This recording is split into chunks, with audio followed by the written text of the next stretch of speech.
Hello folks, and welcome to my review of the Estes Red Rider. Just a little story behind this rocket for those of you who might be interested. I got this in Florida a couple of weeks ago. I hadn't been for years and years and years and years. In fact, we're talking about 18 years, something like that, since I was last in Florida. And that's actually where the model rocket hobby started for me. I was only about 12 years old at the time. And I saw a model rocket launch set in Walmart and thought, wow, that looks really cool. Bought it, took it home. Obviously you couldn't take the motors on the plane, so I managed to get some here in the UK. Launched it, and that was it, really. That was the start of my hobby. From there it went to ears, etc, etc. Bigger rockets than I was tall, and yeah, really kicked on from there. So anyway, this is a look at the Estes Red Rider. Apologies for the slight damage to the box that was done in my case on the flight the way back home. However, it didn't fare too badly. I thought it could have been a lot worse. So let's have a look at the details of the rocket. This is the box. As you can see, we've got a maximum of 700 feet on here, and this is also compatible with the B55 booster. If you put that on there, then you can expect flights up to 1500 feet, so perhaps that's something to look at for the future. As far as the numbers are concerned, you can see here it's 47.2 centimeters tall, with a 1.33 inch diameter, which is the diameter compatible with the B55 booster, for those of you who might be interested in that. And then you can see a couple of altitudes here with motors against it.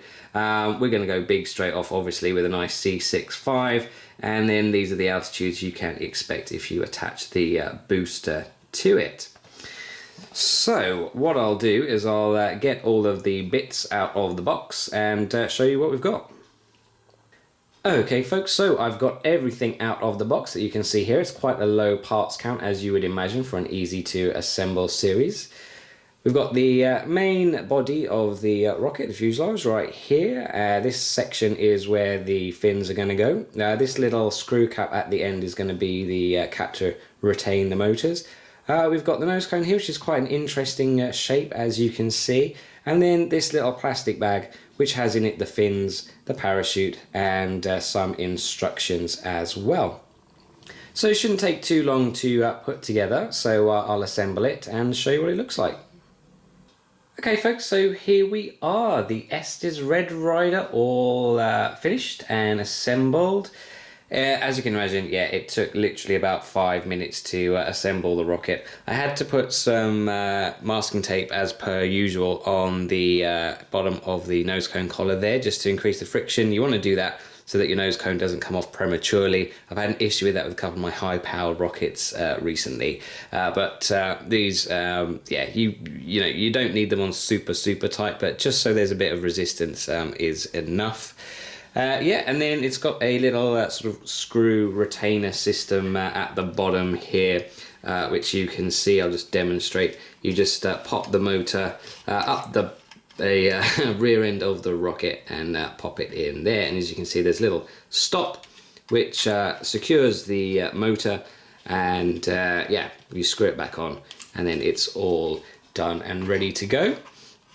The motors that I'm going to be using for the flight, in case you haven't seen any before, for anyone who's new to the hobby, is the C65s, which you can see here, A, B, C, so third most powerful. Well, there is a half A as well, but won't complicate things.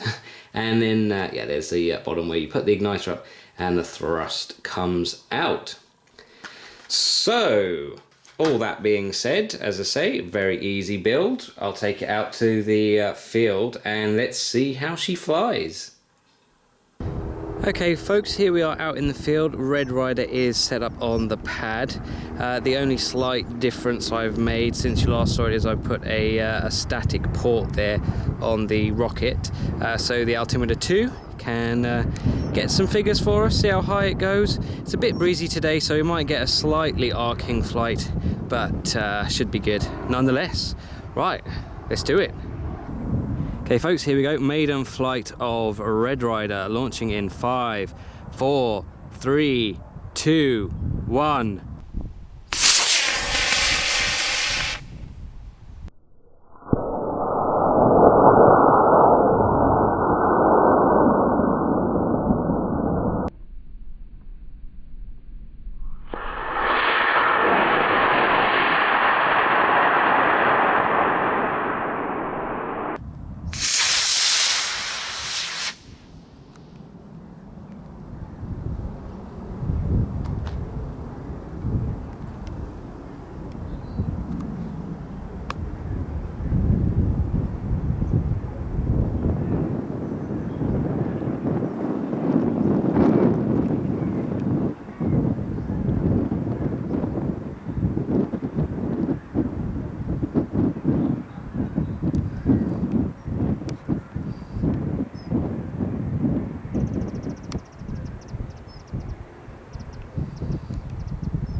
Okay, looks good.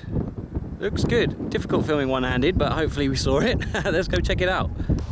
Okay, folks, here's how she landed. Very, very nice. Beautiful flight. And all in one piece. Managed to avoid the trees reasonably comfortably there.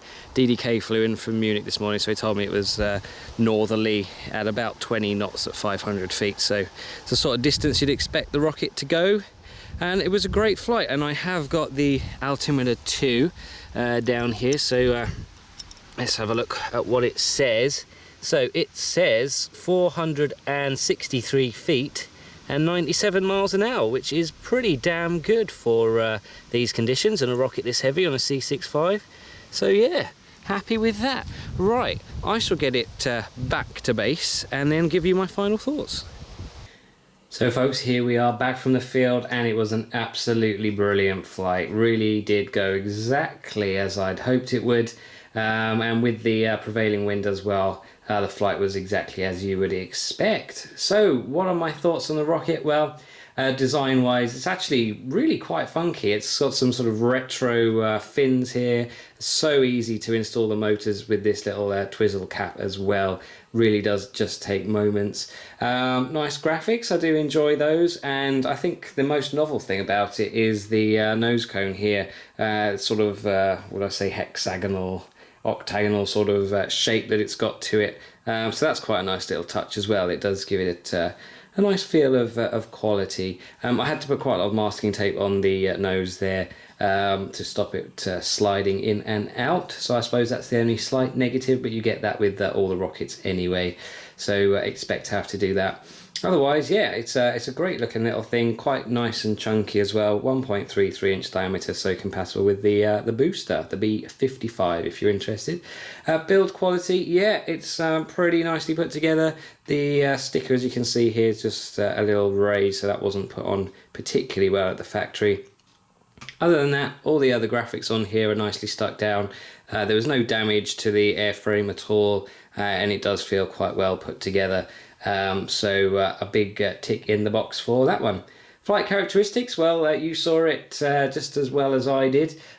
Beautiful. I mean, absolutely everything you would expect. And I have got the altimeter 2 data off as well. So I'll just put that there so you can see it.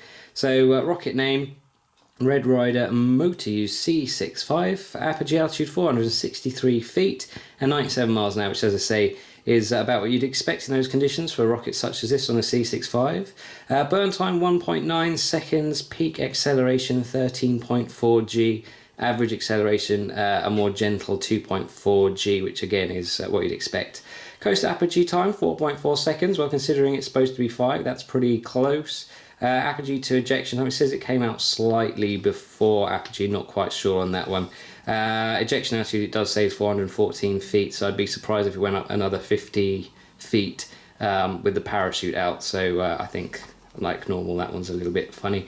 Descent speed of 8 miles an hour, which is nice and safe for a gentle landing. Flight duration was 38.4 seconds. So yeah, nice long flight time as well to enjoy. So again, flight characteristics, really good. Everything you'd expect from an Estes model. Durability, well, it went up, it went down, there was no damage to it whatsoever. So again, I'd have to say that it's as durable as you'd want it to be. There was no removal of the card from the airframe, which can happen. The sort of top layer can come off. As I say, that's the static port I put in there for the altimeter, but that didn't happen with this. Launch lugs on nice and solidly, fins didn't move a jot, so yep, that's going to take quite a beating, I'd have said.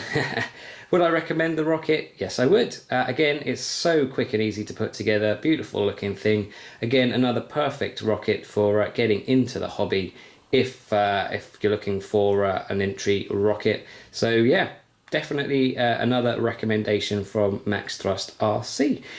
And that concludes my review on the Estes Red Rider. I hope you enjoyed it. If you want to see more content, then do please hit that subscribe button and give this video a nice big like, as it really all does help.